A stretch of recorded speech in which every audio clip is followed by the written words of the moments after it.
ल ठिक छ, त्यसो भए अब यहाँ भन्दै हुनुहुन्छ यसरी चतुर्भुवन बिहार अभ्यास गर्यो भने अनि तिमीले चाहिँ के भन्छ भने यसको फल के पाउँछ त भन्यो भने फल पाउँछ।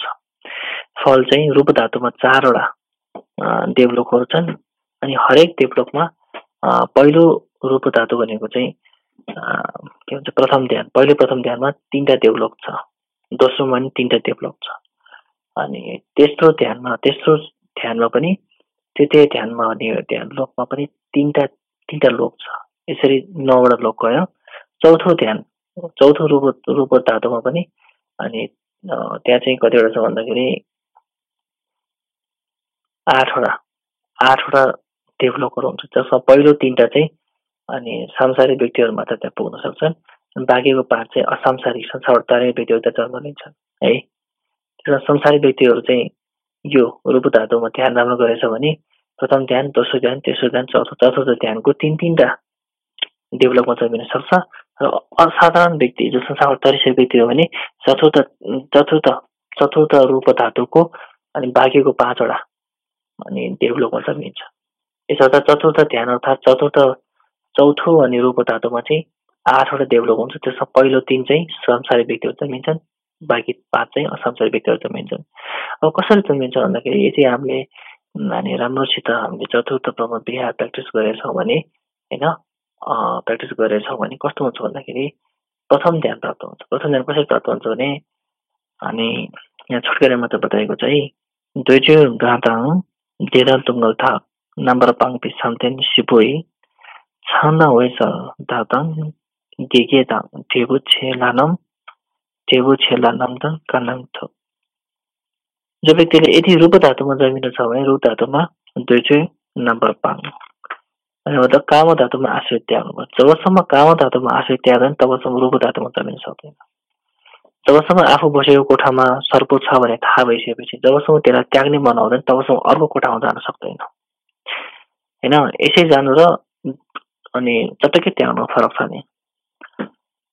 कोठामा एकदमै गाह्रो छ, आफ्नो रुममेट एकदम झ्याउ लाग्छ, दुःख दिइरहेछ भने त्यो ठाउँ गएर छोडौँ, कहिले छोडौँ बैरागी आउनुपर्छ। त्यो छोड्न मन लाग्छ नि बैरागी। त्यो जस्तै काम धातुमा चाहिँ एकदम बैरागी आएर अनि प्र्याक्टिस गर्यो भने अनि रूप धातुमा जमिन सक्छ है।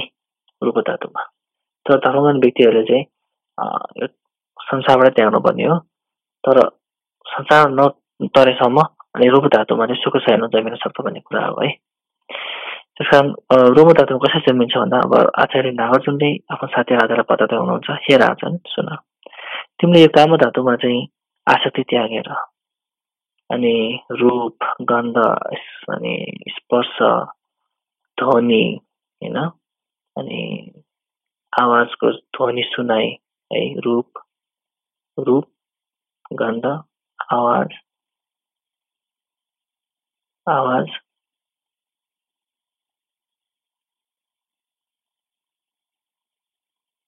अनि स्वाद अनि एउटा चाहिँ स्पर्श, यो 5 वटामा चाहिँ आसक्ति नगरेर जस्तै केटीको राम्रो शरीर अथवा केटाको राम्रो शरीरमा आसक्ति, उसको आवाजमा, उसको गन्धमा, उसको स्पर्शमा, उसको अनि मिठो मिठो खानाको चाहिँ स्वादमा त्यस्तोमा आसक्ति नगर्ने अभ्यास गर्ने र दशकुशल कर्म त्याग्यो भने काम धातुमा वैरागी आयो भने र त्यसरी प्र्याक्टिस गर्यो भने चाहिँ अनि काम त छोटकरीमा है उहाँ चाहिँ अनि प्रथम ध्यान पाउँछ अरे। त्यसको लागि ध्यानै गर्नुपर्छ। प्रथम ध्यान पाउँदा कस्तो हुन्छ भन्दाखेरि शरीरमा अति नै आनन्द हुन्छ र मनमा अति नै सुख उत्पन्न हुन्छ अरे। अब दोस्रो ध्यान कसरी प्राप्त हुन्छ भने यी चतुर्भुवन विहार प्र्याक्टिस गरेर यो काम धातुमा र प्रथम ध्यानमा आसक्ति नगरेर वैरागी ल्याएर चतुर्भुवन विहार अभ्यास राम्रोसित गर्न सक्यो, ठिकसित भएर गऱ्यो भने कस्तो हुन्छ त भने काम धातुमा पनि जन्मिँदैन, प्रथम ध्यानमा पनि जन्मिँदैन, दोस्रो ध्यान अर्थात् दोस्रो रूप धातुमा जन्मिन्छ। त्यति बेला अनि मनमा अति सुख हुन्छ अनि शरीरमा अति नै आनन्द हुन्छ। तेस्रो ध्यानमा अब अझै राम्रोसित प्र्याक्टिस गर्यो भने तेस्रो ध्यानमा जमिन सक्छ है। तेस्रो ध्यानमा जमिनको लागि के चाहिन्छ त अनि चतुर्भुवन राम्रोसित प्र्याक्टिस गरेर काम धातुमा आसक्ति त्यागेर प्रथम भूमि दोस्रो भूमिमा आसक्ति त्यागेर प्र्याक्टिस गर्दै गयो भने के हुन्छ त यो शरीरमा हुने अनि आनन्दलाई पनि उसले त्याग दिन्छ र केवल मनमा हुने आनन्द, मनमा हुने सुख मात्र बाँकी रहन्छ र अनि त्यसरी मन एकचित्त गर्यो भने अनि तेस्रो रूप धातुको ध्यान पाउँछ र त्यहाँ जमिन सक्छ। अब चतुर्थ ध्यान अथवा चतुर्थ रूप धातु कसरी जमिन्छ भन्दाखेरि काम धातुलाई पनि वैरागीको रूपमा हेर्यो, प्रथम दोस्रो तेस्रो भूमिलाई पनि वैरागीको रूपमा हेरेर अनि चतुर्भुवन एकचित्त प्र्याक्टिस गर्यो भने अनि ऊ चाहिँ शरीरमा आनन्दको अनुभूति पनि हुँदैन र मनमा सुखको अनुभूति नभएर मनमा खाली अनि वेदना, तटस्थ वेदना, राम्रो पनि नभए नराम्रो नभए त्यस तटस्थ वेदनामा मनमा उत्पन्न भएर मन एकचित्त हुन्छ। त्यति बेला अनि ऊ चाहिँ चतुर्थ भूमिमा पुग्छ, चतुर्थ ध्यान पाउँछ र त्यति बेला मर्ने बित्तिकै चतुर्थ भूमि अर्थात् चतुर्थ रूप धातुमा ऊ जमिन सक्छ भनेर बताउनु भएको छ है। त्यसकारण मोक्ष प्राप्त नगरेसम्म पनि देवता भएर सुख शैल पनि त्यहाँ जमिन सक्छ भन्नुभएको छ। अनि कस्तो भन्दाखेरि छन्द वैसलतातङ दिगेतङ टेबु छेल्न नम्दङ कल्याण। यसरी प्रथम ध्यान प्राप्त गर्यो भने अनि प्रथम ध्यानमा 3वटा देवलोक छ, ब्रह्मलोकहरू छ है, त्यसको अवस्था पाउँछ। दोस्रो चाहिँ प्रभासुर भन्ने दोस्रो भने सायद प्रभासुर होला, राम्रोसँग थाहा भएन, सायद प्रभासुर हुनसक्छ। वैशाल भनेको प्रभासुर, त्यहाँ 3टा देवलोक छ, त्यसमध्ये एउटा प्रभासुर भन्ने पनि हो, त्यो दोस्रो रूप धातुमा जमिन्छ। त्यसो ध्यान प्राप्त गर्यो भने के भनेको चाहिँ पुण्य वृद्धि भन्ने जस्तो एउटा 3वटा देवलोकमा एउटा देवलोक छ, त्यस्तो 3वटा त्यहाँ जमिन्छ। र चौथो प्राप्त गर्यो भने चाहिँ त्यहाँ अब 3टा सांसारिक व्यक्ति जमिने, 5वटा असांसारिक व्यक्ति जमिने छ। सांसारिक हो भने चाहिँ 3टा ठुलो फल भन्ने अनि लगायतका 3टा देवलोक छ, त्यहाँ जमिन्छ है। त्यसकारण यसरी जमिन्छ भनेर राजनलाई अनि आचार्य नागार्जुन बताउँदै हुनुहुन्छ। तर राम्रो अभ्यासी व्यक्तिहरूले आफ्नो मानव चला सदुपयोग गर्नलाई देवलोकमा नजन्मिएर मान्छे भएर नि काम धातुमा मान्छे भएर जन्मिएर सदर्म गर्न पाओस् भनेर चाहिँ 18 क्षणसम्म तपाईँको मानव चला पाएर अनि काम धातुमा जन्मिन पाओस् भनेर प्रार्थना गर्नु अति नै जरुरी छ। किनकि देवता भएर जन्मिसकेपछि सुख साना बसेर धर्म गर्न अति नै गाह्रो भएको हुनाले 18 क्षणसम्म तपाईँको मानव चला पाउन सकोस् भनेर चाहिँ हामी प्रार्थना गर्नुपर्छ। आफूले चतुर्भुवन विहार अभ्यास गरेर अनि ध्यानहरू प्राप्त गरे पनि आफ्नो प्रार्थना भने चाहिँ मान्छे भएर जमिन पाओस्। किनकि मान्छेमा दुःख पनि छ र दुःखबाट मुक्त आउन सक्छ र उसले त्यसबाट मुक्त हुन काम पनि गर्छन्, तर देवताको जन्मेपछि अलिक गाह्रो। त्यसकारण अब चतुर्भुवन विहार राम्रोसित प्र्याक्टिस गर्यो भने मोक्ष प्राप्त गर्छ, नत्र भने शून्यताको ज्ञान भएर चतुर्भुवन विहार अभ्यास गर्यो भने चाहिँ मोक्ष प्राप्त गर्छ। नत्र भने चतुर्भुवनमा राम्रोसित प्र्याक्टिस गर्यो भने अनि देवलोक रूप धातुमा जमिन्छ अरे है। त्यस कारण यही फल यसरी पाउँछ। त्यस कारण यसलाई हेलचेक्राइ नगर, राम्रोसित प्र्याक्टिस गर है बताएर बताउनु भएको छ। फेरि आचार्य नागार्जुनले बताउनु भएको छ, त्यसो भए यो पाप र पुण्यको चाहिँ अभ्यास कसरी गर्ने त? कसरी पाप र पुण्यलाई चाहिँ अभ्यास गर्ने त? पाप कसरी हटाउने र पुण्य कसरी प्र्याक्टिस गर्ने त? कसरी गर्ने भन्दा यसरी ताताङ मन प्रसिन्दा निम्बुमे हेन्देन चोतेन सिलिङ क्युरी चुमेले गेदामेके नामगा छिम्पोते धेवे गेवा चुला चुन पर्किस। हेर ताताङ भनेको चाहिँ यदि तिमीले सधैँ थोरै पुण्य काम गर्छौ भने पनि त्यो सधैँ गर्छौ भने त्यो धेरै ठुलो भएर धेरै ठुलो पावरफुल भएर आउँछ, त्यो शक्तिशाली भएर आउँछ त्यो पुण्य। जस्तै तिमीले सधैँ के अरे सानो दुई तिनवटा अनि चामल गेडाहरू चराहरू दिन्छौ भने सधैँ दिइरहन्छौ भने त्यो सधैँ दिएको हुनाले त्यो पुण्य पनि एकदम पावरफुल हुन्छ अरे। कहिलेकाहीँ दिनु र सधैँ दिनु फरक पर्छ। सधैँ अलिअलि पुण्य कर्म गर्यो भने त्यो धेरै ठुलो पुण्य भएर आउँछ। तिमीले सधैँ सधैँ अलिअलि किराहरू मार्दैछौ भने त्यो अति नै ठुलो पाप भएर आउँछ अरे, बुझ्यौ? त्यसकारण कहिलेकाहीँ गर्नु र सधैँ गर्नुमा धेरै फरक पर्छ। सधैँ पुण्य कर्म गर्नु, सधैँ पाप कर्म गर्नु धेरै ठुलो पावरफुल हुन्छ। त्यसकारण हामीले पानी चढाउँछौँ भने पनि सधैँ बिहान पानी चढाउँछौँ भने पनि त्यो धेरै ठुलो पुण्य भएर आउँछ। त्यसको किनकि सधैँ गर्दा त्यो धेरै ठुलो पुण्य भएर आइन्छ कि त्यसको जोड धेरै हुन्छ त्यो पुण्यको। सधैँ अलिअलि मन परे मुख छाड्ने नराम्रो पर्ने कुरा काटिङ गरेछ भने त्यो सधैँ गरेछ भने त्यो पनि पाप पनि अलिक ठुलो नै भएर आउँछ अरे, पहिलो है। दोस्रो चाहिँ मुम्रो सेम्पा एकदमै विचार गरेर, सधैँ पनि नगर्ने तर एकदमै विचार। जस्तै हामीले एउटा किताब पढ्छौँ, धर्मको किताब पढ्दैछौँ भने कहिले पढेको छैन भने पढ्ने बेला चाहिँ एकदमै सोचेर एकदम म धर्म गर्छु, संसार दुःख छ एकदम बुझेर एकदमै सोचेर राम्रोसित पढ्यो भने त्यो फेरि धेरै ठुलो पुण्य हुन्छ अरे। फेरि नसोचिकन यतिकै पढ्यो भने त्यो धेरै ठुलो पुण्य हुने है। सोचेर मन लगाएर गऱ्यो भने फेरि हुन्छ। त्यसकारण पाप पनि त्यस्तै, कहिले के नगरे मान्छे मारेर यसलाई यस्तै मार्छु, यसरी कुट्छु, नराम्रो वचन बोल्छु भनेर नराम्रोसित यसलाई घोच्याउँछु भनेर त्यसरी एकदमै सोच विचार गरेर उसलाई त्यसो गर्यो भने त्यो ठुलो पाप हुन आउँछ अरे। तर अब कहिलेकाहीँ हामी अफिसमा कुनै मान्छेहरूको बारेमा चाहिँ अब त्यसले अति नै दुःख दिइरहेछ भने अब त्यसलाई अफिसमा कुरा लाउनुपर्छ भने त्यो चाहिँ अब गर्नुपर्छ नियम। किनकि उसले सधैँ अरूलाई त्यस्तो गरिरह्यो भने उसलाई धेरै ठुलो पाप हुन्छ। त्यस कारण उसलाई पनि सही बाटो उठाउनको लागि केही समयसम्म त्यसै भन्दाखेरि सिचुएसन हेरेर भन्ने। तर एकदमै सोचेर गरेको काम चाहिँ पुण्य पनि ठुलो हुन्छ, पाप पनि ठुलो हुन्छ अरे। पहिलो चाहिँ सधैँ गर्ने काम, दोस्रो चाहिँ विचार, धेरै राम्रो विचार, एकदम विचार गरेर गर्ने कामलाई पुण्य ठुलो हुन सक्छ, पाप पनि ठुलो हुन सक्छ अरे। दोस्रो है। तेस्रो चाहिँ निम्बोमी भनेको चाहिँ विपक्षी नभएको है। जस्तै एकदमै ठुलो पुण्य गरेर छ, एकदमै जस्तै अब 1 वर्षसम्म अब सिल लिएर बसेको छ भने त्यो धेरै ठुलो पुण्य भइसक्यो। धेरै ठुलो पुण्य भएको हुनाले त्यसलाई हतपत्त त्यसलाई चाहिँ कुनै पापले अब हटाउन अलिक गाह्रो पर्छ। हो त्यस्तो चाहिँ विपक्षी नभएको त्यस्तो पुण्य गरेर धेरै ठुलो पुण्य हुन्छ। पापमा पनि अब आफ्नो आमा बाबुलाई चाहिँ मार्यो भने त्यो अति ठुलो पाप हुन्छ अरे। त्यसलाई चाहिँ अब त्यसलाई हटाउनको लागि फेरि ठुलो पुण्य गरेन भने त्यो ठुलो पुण्य नगरेसम्म त्यो आमा बाबु मारेको धेरै ठुलो पुण्य पाप लाग्छ है। त्यसकारण विपक्षी नअप्नाइकन त्यसलाई गऱ्यो भने धेरै ठुलो पाप पनि हुनसक्छ, धेरै ठुलो पाप पुण्य पनि हुनसक्छ है। बुझ्यौ? 3टा कुरा। अब तेस्रो चाहिँ चौथो चाहिँ के भन्दाखेरि हेनतेन सोध्ने भनेपछि अब आफ्नो चाहिँ एउटा आफूलाई फाइदा गर्ने स्थान। जस्तै आमा बाउ भनेको आफूलाई धेरै फाइदा गर्ने स्थान, आफूलाई धेरै हित गर्ने स्थान, हितकारी स्थान भनेको आमा बाउ भनेको धेरै हितकारी गर्ने स्थान हो नि त। त्यस कारण आमा बाबुलाई चाहिँ अब जहिले सोचेर होस् या नसोचेर होस्, आमा बाबुलाई राम्रो गर्यो भने धेरै ठुलो पुण्य पाउँछ अरे। आमा बाबुले नसोचेर होस् या नसोचेर होस्, अलिकति पनि नराम्रो गर्यो धेरै ठुलो पाप हुन जान्छ अरे।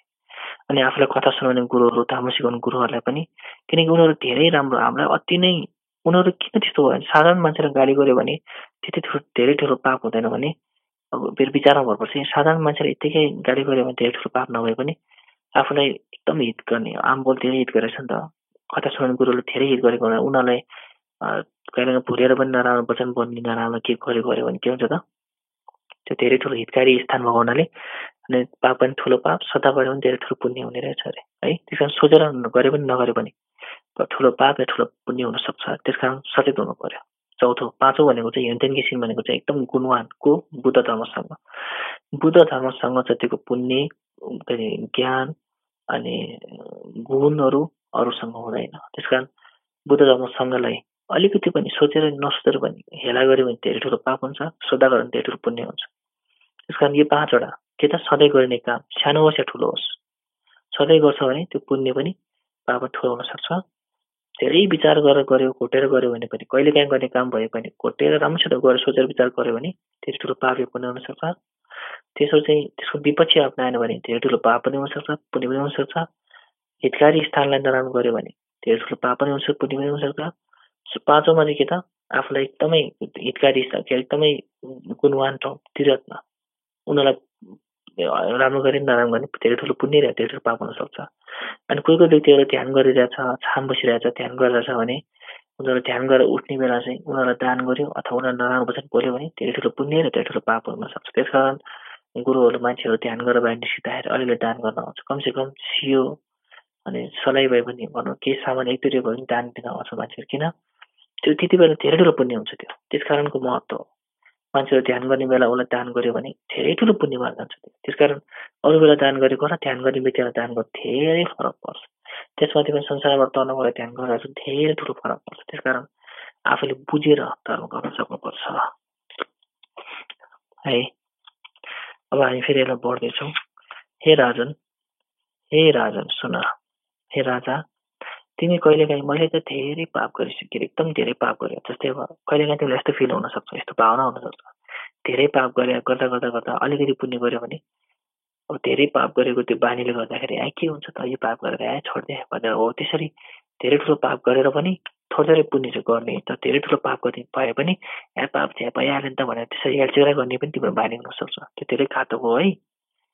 अनि कहिलेकाहीँ चाहिँ धेरै ठुलो पुण्य गरेर छ अनि अलिकति पाप गर्ने बित्तिकै धेरै ठुलो पुण्य गरेर आफूले जपिरहेछ, ध्यान गरेर दिनभरि ध्यान गरेर सुनिँदै ध्यान गरेर करुणा गरेर त्यही पनि बिचमा अलिअलि अकुशल कर्म गरे होला, ओहो म त सर्वनाशै भयो, तिमी त्यसरी पश्चाताप पनि गर्छ होला, त्यो गर्नु पनि जरुरी छैन। सुन, किन भन्दा लेन्सा सङ्गी Chuni Ningushik Rogyur Gigi Kangi Blominta Desin Dikbileni Chunguyang Give Chawa Yangla Kembajo Sura अलिकति एक मुठी 1-2 किलो भनौँ न 1-2 किलो अथवा 1-2 पाउ नुनलाई थोरै पानी बाल्टिनमा 1-2 किलो नुन हाल्यो भने थोरै नुन हाल्यो भने त्यो बाल्टिनको स्वाद चेन्ज हुन्छ किनकि नुन थोरै हाल्यो भने अथवा 1-2 किलो अथवा 1-2 पाउ हाल्यो भने त्यो एउटा बाल्टिन पानीमा त्यसको स्वाद चेन्ज हुन्छ तर त्यही नुनलाई खोलामा गएर बगाइदियो भने त्यो खोला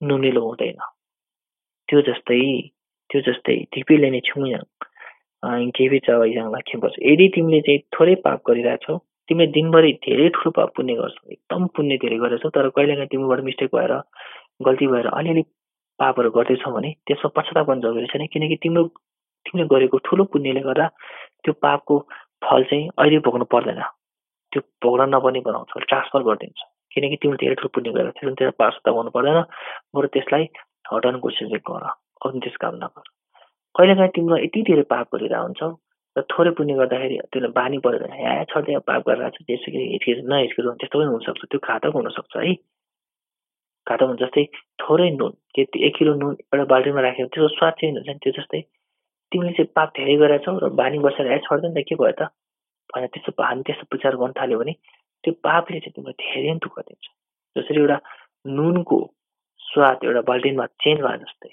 त्यसले सानो बाल्टिनमा चेन्ज गरेर जस्तो तिम्रो जिन्दगीमा त्यसले धेरै नै असर ल्याएको छ त्यसकारण ठुलो पापहरू गर्दाखेरि धेरै पापहरू गर्दाखेरि के गर्नुपर्छ त सचेत हुनुपर्छ त्यो गर्नु हुँदैन त्यसको फल दुःखदायी छ धेरै पुण्यहरू गर्दाखेरि अलिअलि पाप गऱ्यो भने त्यसको पश्चाताप हुनु पर्दैन किनकि तिम्रो धेरै पुण्यहरू गरेछौ त्यसको फल त्यसलाई चाँडै निम्ति धेरै दिँदैन त्यसकारण नआतिकन पुण्य कर्म गर कुशल कर्म त्याग है भनेर राजालाई अनि नागार्जुनले बताउँदै हुनुहुन्छ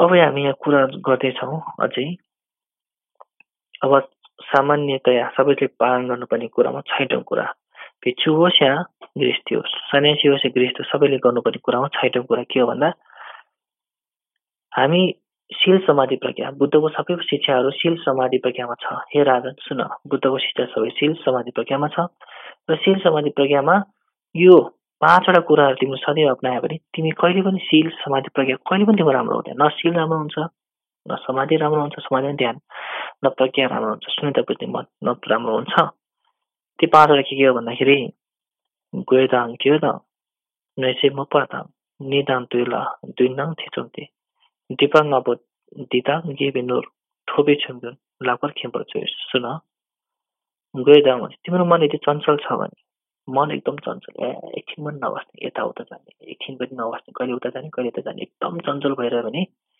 त्यो व्यक्तिले शील समाधि प्रज्ञा समात्न सक्दैन पहिलो बाधा दोस्रो बाधा आफूले धेरै पाप गरेछ र त्यो पापहरू सम्झेर मैले यो पाप गरेँ अब के गर्ने भनेर दुखी भएर पश्चाताप गरेर बस्यो भने पनि त्यसले आफू अगाडि बढ्नको लागि ध्यानहरू गर्नको लागि धेरै बाधा गर्छ शील समाधि प्रज्ञासम्म धेरै बाधा गर्ने हुनाले धेरै पश्चातापमा बस्ने काम नगर यसले नै बाधा हुन्छ पाप काट्ने बेला अलिअलि पश्चाताप गर्नुपर्छ त्यसपछि पश्चाताप नगरिकन खुसी भएर प्र्याक्टिस गर्नुपर्छ र तिमीले सधैँ पश्चाताप गरिरह्यो भने तिमीलाई बाधा हुन्छ दोस्रो बाधा है तेस्रो चाहिँ नैसिम अरूको मात्र अहिचित हुने यो मान्छे नराम्रो होस् यसले दुःख होस् या यसको फलिफाप नहोस् भनेर सोचिरह्यो भने यसले पनि शील समाधि प्रज्ञामा आउनलाई राम्रो हुनलाई धेरै बाधा गर्छ ध्यान हुन पनि धेरै बाधा गर्छ शीलसम्म धेरै बाधा गर्छ मुक्पा भनेको चाहिँ मन अति नै भित्र गुम्सिएर बस्ने मन भित्र गुम्सिएर केही गर्न मन नलाग्छ पहिला ठुस्स भएर बस्ने हुन्छ नि डिप्रेसन टाइपको अथवा डिप्रेसन नभए पनि मन एकदम गुम्सिएर केही गर्न मन त्यस्तो बस्ने मन पनि शील समाधि प्रज्ञामा असर गर्छ अहिले बाधा गर्छ है अर्को चाहिँ नि भनेको चाहिँ सुताइ धेरै सुत्ने मान्छेले पनि धर्म गर्न बाधा हुन्छ शील समाधि प्रज्ञा ध्यान गर्न पनि च्याउ बिहान ढिला उठ्ने राति चाँडै सुत्ने ढिला उठ्ने अनि काममा पनि सुत्ने त्यसो गर्यो भने उसको शील समाधि प्रज्ञामा बाधा हुन्छ अब शील भनेको अब जस्तै अब भिच्छु जस्तै गृहस्थीको शीलै भन्नु पनि छैन जस्तै काम गर्ने बेला पनि त्यो समय अवधिमा उसले राम्रोसित बस्नु त्यो उसको शील हो त्यो नियम हो शील भनेको नियम जुन ठाउँमा बसेर नियम पालन गर्नु पर्ने त्यो नियममा बाधा हुन्छ नियम अनुसार नगरिनु पर्यो भने त्यो बाधा हुन्छ त्यो त्यस कारण सही नियममा बस्यो भने शील नियममा बस्यो भने अनि एकचित्त हुन सक्छ त्यो काममा। त्यसकारण धेरै सुत्यो भने पनि त्यसले बाधा गर्छ। दैला द्विन्द भनेपछि एकदमै आसक्ति, जस्तै केटा हो भने केटीसँग सहवास गर्नमा आसक्ति, केटी हो भने केटासँग सहवास गर्न आसक्ति, धेरै नै आसक्ति भयो भने पनि ध्यानमा धेरै बाधा हुन्छ, ध्यान गर्नै दिँदैन, त्यो गर्न मन लाग्ने हुन्छ, त्यसलाई त्यो सहवास गर्न मन लाग्ने हुन्छ। जस्तै लुगामा आसक्ति, खानामा आसक्ति मान्छ भने कहिले जाउँ र खाउँ, कहिले गर मोमोमा धेरै आसक्ति, कहिले जाउँ र मोमो खाउँ, कहिले छुट्टी होला मोमो खाउँ, त्यस्तो गऱ्यो भने पनि ध्यानमा धेरै नै बाधा हुन्छ अरे। त्यसकारण आसक्तिहरू धेरै त्यो काम गुणमा चाहिँ काम गुणमा आसक्ति त्याग्नुपर्छ। राम्रो रूपमा त्यस्तो काम गुणमा चाहिँ आसक्ति त्याग्नुपर्छ अरे, न त भने धेरै बाधा हुन्छ अरे। अनि लास्टमा के छ त, शङ्का, धेरै शङ्का गर्न थाल्यो भने पनि त्यसले बाधा गर्छ अरे। सही बाटो के हो थाहा भइकन पनि यो गरौँ कि नगरौँ, यो गरौँ कि नगरौँ भनेर चाहिँ अनावश्यक जतिखेर पनि शङ्का चाहिन्छ। यो धर्म सही छ कि छैन, यो गुरु सही छ कि छैन, यो मान्छे राम्रो छ कि छैन, यसलाई काममा राखेर राम्रो हुन्छ कि छैन, सही शङ्का गर्न ठिक छ, तर त्यसको समाधान गरिहाल्नुपर्छ। शङ्का मात्रै लिएर बस्यो भने त्यो कहिले पनि राम्रो हुँदैन। राम्रो होला कि नहोला, मैले त केही गर्नै सक्दैन, गऱ्यो भने के होला भनेर बस्यो भने त्यो शङ्काले गर्दा कहिले पनि माथि जान सक्दैन अरे। यहाँ 7वटा भयो, यहाँ मिलाउनु पर्छ। अब मिलाउँदाखेरि मन चञ्चल र पश्चाताप गर्ने मन, यो दुवै अनि मन चञ्चल गराउने हुनाले यो दुईटालाई एउटै मानिन्छ है। अनि निन्द्रा र मन गुम्सिने यो दुईटालाई एउटै मान्यो भने अनि 5वटा हुन्छ है। यसरी 5वटा, अनि मन चञ्चल अनि अति नै पश्चाताप गर्ने मनले पनि बाधा हुन्छ, यो पहिलो। दोस्रो चाहिँ अरूको अहि चिताउने, तेस्रो चाहिँ मन गुम्सिने र सुत्ने धेरै गर्यो भने यसले धेरै तर्म गर्न बाधा हुन्छ। शील समाधि प्रज्ञा अभ्यास जहाँ पनि बाधा हुन्छ। 3टा भयो। अनि धेरै आसक्ति, सहवास गर्नमा आसक्ति, काम गुणमा आसक्ति, रूप स्कन्द गन्ध स्वादहरूमा धेरै आसक्ति भयो भने धर्म के अरे शील समाधि प्रज्ञामा धेरै बाधा हुन्छ। र 5औं चाहिँ शङ्का।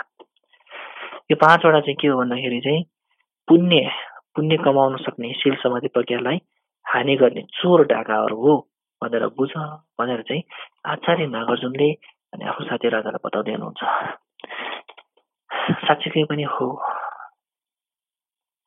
धेरै सुत्यो भने पनि त्यस्तै हो, धेरै सहवास गर्ने मन आयो भने पनि त्यस्तै हो, धेरै केटीहरूप्रति केटाहरूप्रति धेरै आसक्ति भयो भने पनि धेरै बाधा गर्छ होइन र। मन चञ्चल भयो भने धेरै बाधा हुन्छ।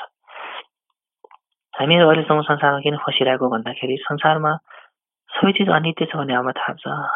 हामी शरीर बदलिरहेछ, बच्चामा सानो थियो अहिले ठुलो भइसक्यो, आँखाहरू सानो थियो अहिले यस्तो भइसक्यो, बच्चामा 16 वर्षमा शरीर कस्तो पोटिलो कस्तो राम्रो मुलायम थियो भने अहिले आएर चौरीपन लगाइसक्यो, लुगाहरू पुरानो भइसक्यो, घरहरू थत्रो हुँदैछ भने हामीलाई थाहा छ। तर पनि भित्रदेखिको हाम्रो मनमा भित्रदेखि साँच्चीकै म बदलिरहेछु है भनेर अहिलेसम्म मनमा आएको छैन। सबैलाई थाहा छ मर्नुपर्छ, बच्चाले पनि हामी जानेपछि मर्नुपर्छ भनेर भन्छ, तर भित्रदेखि नै भित्र जरुदेखि नै म मर्नुपर्छ भनेर भित्रदेखि नै नबुझेको हुनाले भित्रदेखि नै म मर्छु, म मर्नेछु, त्यसकारण मैले चाहिँ मर्नबाट मुक्त हुने अभ्यास गर्नुपर्छ, यो दुःख हो भनेर चाहिँ त्यो भावना भित्रदेखि नै जागेको छैन। भित्रदेखि जागेर सही हो जन्मेपछि मर्नैपर्छ, यत्रो म मुक्त हुनुपर्छ भने भित्रदेखि जब 100% हो भनेर बिना शङ्का साँच्चीकै हो भनेर जबसम्म लाग्दैन नि तबसम्म शील समाधि प्रज्ञा जति अभ्यास गरे पनि राम्रो हुँदैन अरे। त्यो मन नआएसम्म लौकिक धर्म नै हुन्छ अरे। त्यसकारण अनित्यलाई भित्रदेखि बुझेर एकछिन पनि समय बर्बाद सक्दैन अरे। पहिलाको कादम्बा गुरुहरूले यो कुरालाई बुझेर उनीहरूसँग छ नि खाना पकाउनलाई त्यो दाउरा बाँध्नलाई पनि टाइम हुँदैन अरे, पिसाब फेर्न जाने टाइम हुँदैन अरे। गुफा भएर पिसाब फेर्न गइहाल्यो भने पनि काँडाहरूसँग काट्न पनि भ्याउँदैन अरे। अनि पहिला गुरुहरूले राति सुत्ने बेला चाहिँ आफूले खाने एउटा, उनीहरू सन्यासी हो होइन कोही त, अनि उनीहरू खाने एउटा कटोरा हुन्छ, त्यो पनि राति कोट्याएर सुत्छ अरे। ओहो म भोलिसम्म बाँच्छ कि बाँच्दैन, यदि मैले भोलि बिहान उठ्दाखेरि यो कटोरालाई उठाएर यसलाई सुल्टो पार्यो भने म अलिक मरे छैन भनेर बुझ्छु, यदि यो घोप्टो पार्नलाई छुन सकेन भने म मर्यो भने ठान्छु भनेर त्यसरी अभ्यास गर्नुहुन्छ। अनित्य बुझेर अति नै त्यो खाना खाने त्यो कपलाई पनि घोप्टाएर सुत्नुहुन्छ अरे। बिहान उठेर यदि त्यसलाई घोप्टाकोलाई उठाउनु पायो भने अनि खुसी हुन्छ, आज म मरिनँ, म प्र्याक्टिस गर्छु धर्म, त्यसरी अनित्य प्र्याक्टिस गर्नुहुन्छ अरे। त्यसो भने जबसम्म भित्रदेखि अनित्य बुझ्दै जबसम्म भित्रदेखि जाग्दैन नि म मर्नुपर्छ, सबै चिज अनित्य छ, सबै चिज जानुपर्छ, सबैलाई छोड्नै पर्छ अनि भित्रदेखि जाग्दैन नि तबसम्म जति धर्म गरे पनि चाहे सन्यासी होस् चाहे गृहस्थी होस् त्यो सही मार्गमा गएको हुँदैन। अब कसैले धर्म गरिरहेको छ केही सिकिरहेको छ तर मोक्ष प्राप्त गर्ने बाटो भन्ने त्यसमा भित्रदेखि जो जाग्छ नि जब जाग्छ तब उसको हरेक क्रिया चाहे ऊ सुतोस् चाहे त्यो खाओस् चाहे ऊ सहवास गरोस् चाहे शिष्य होस् उसको लागि त्यो खालि सिर्फ मोक्षको बाटो बाहेक उसले केही बनाउँदैन किनकि उसलाई संसार दुःखमय लाग्छ 100% दुःख छ भन्ने उसले बुझ्छ र जोडले लाग्छ त्यस्तो भएपछि उसलाई संसारको कुनै पनि चिजले उसलाई छेड्न सक्दैन मोक्ष प्राप्त गर्नलाई संसारको कुनै पनि चिजले उसलाई बार्न सक्दैन चाहे केटी होस् चाहे केटा होस् चाहे सानो होस् चाहे सम्पत्ति होस् अहिले छोड्दैन अहिले छोड्न सक्छ भोलि छोड्न सक्छ नछोडिकन बसेर पनि अङ्गाले आएर सँगै बसे तापनि यो एकदम जोडले बुझेको छ भने त्यो व्यक्तिलाई त्यो व्यक्तिहरू त्यो समाजबाट त्यो सम्पत्तिबाट त्यो बच्चाहरूबाट कुनै चिजले तनाव हुँदैन उसको हरदम ऊ प्र्याक्टिसमा तल्लीन भएर आउँछ है त्यसकारण भित्र गहिराबाट बुझ्नुपर्छ चाहे गृहस्थी होस् चाहे सन्यासी होस् सन्यासीहरू रात रोगा लाउँदैमा त्यो सबैमा त्यो हुन्छ भने हुँदैन सन्यासी हो यो के गरेर होइन जसले बुझ्छ त्यो मान्छे तल छ जसले बुझ्दैन त्यो तल छ त्यसकारण धर्म गर्ने हो होइन भनेको चाहिँ आफूमै भर पर्छ भन्ने कारण त्यही भगवान बुद्धले आफ्नो मालिक आफै हो भनेर चाहिँ जहिले पनि बताउनु भएको कारण त्यही हो तिमी लाग्छ भने तिमीलाई फाइदा हो तिमी लाग्दैन भने तिमीलाई घाटा हो यस्तो मानव चरा तिमी खर्च गर्नु हुँदैन क्यारे मैले त सदुपयोग गरेँ अब तिम्रो सदुपयोग गर्ने नगर्ने तिम्रो हात हो संसारका सबै प्राणी संसारबाट तर्न सक्छन् आफ्नो कर्म हो आफ्नो कर्मलाई बनाउन सक्यो तर्छन् र तर्दैन भनेर बताउनु भएको छ यसरी आचार्य नागार्जुनले बताउनु भएको कुरालाई मनमा राखेर अभ्यास गर्नु होला धन्यवाद।